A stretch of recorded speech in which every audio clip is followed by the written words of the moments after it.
వాగులు వంకలు స్థలాలు ఆక్రమించి చేపడుతున్న మోహన్ బాబు విద్యానికేతన్ కళాశాల నిర్మాణాలపై సిట్టింగ్ జడ్జితో విచారణ జరపాలని ప్రజా సంకల్ప వేదిక ఉపాధ్యక్షుడు చెంగల్ రాయల్ డిమాండ్ చేశారు.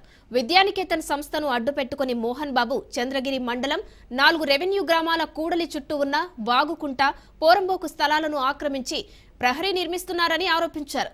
హాస్టల్లోనే మురికి నీరు, పొలాల్లో ఉండే మురికి నీటిని శుద్ధి చేస్తున్నారన్నారు. ఎస్టీపీ ప్లాంట్ నిర్మాణం తన ఖర్చులతో భరిస్తారని, అప్పటి కలెక్టర్ను మభ్యపెట్టి మోహన్ బాబు అక్రమ నిర్మాణాలకు అనుమతులు పొందారన్నారు.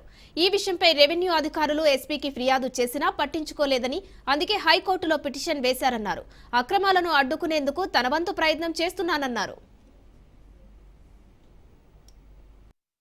గతంగా నేను వాటర్ బాడీ మీద ఫైట్ చేస్తున్నాను.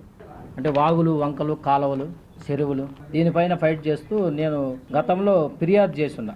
ఎంఆర్ఓకి, కలెక్టర్ గారికి, ఆర్డీఓ గారికి, సీసీఎల్కి ఫిర్యాదు చేస్తుంటే నాగపట్ల సర్వే నెంబర్ 10/2 వాగు పరుంబాగు, ఇది 35 సెంట్లు.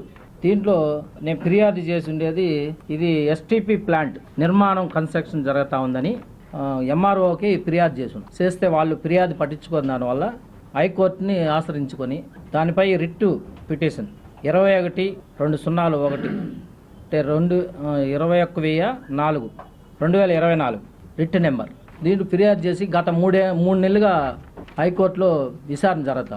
హైకోర్టుకి ఫిర్యాదు చేశానని తప్పుడు ఫిర్యాదులు పోలీస్ స్టేషన్కి నాకు ఫిర్యాదులు పెట్టి అక్కడ మన హాస్టల్స్ మురికి నీరు, కాలేజీ విద్యానికేతన్ మురికి నీరు ఇవన్నీ అక్కడ శుద్ధి చేసి మన పంచాయతీ తరఫున వాళ్ళు ప్రొసీడింగ్ ఇచ్చారు. MRO proceeding